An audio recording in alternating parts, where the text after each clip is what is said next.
It's time for application number 9.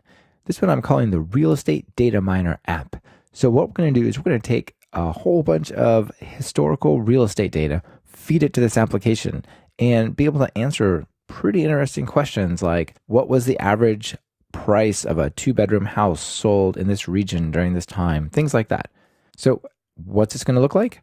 Well, you'll see something like this, standard header, and it's going to load up a comma-separated value, a CSV file of historical real estate data, and it'll detect the header. So we'll use this, basically define the columns that we'll use to answer our questions later. It can be somewhat dynamic with this.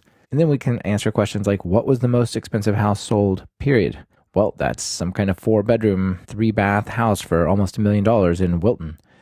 And the least expensive house was, oh my gosh, like a house for $1,500, 3-bedroom, 3-bath in Lincoln.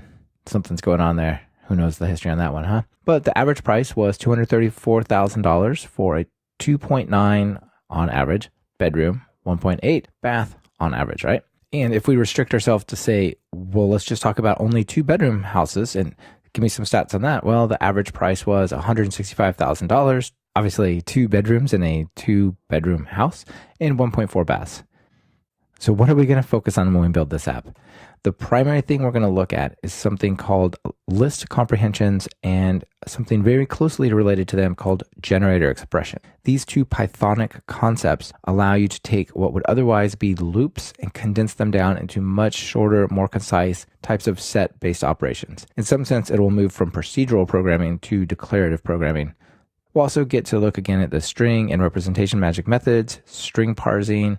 We'll specifically look at the CSV file format, but this concept could be applied to many different types of formats, really.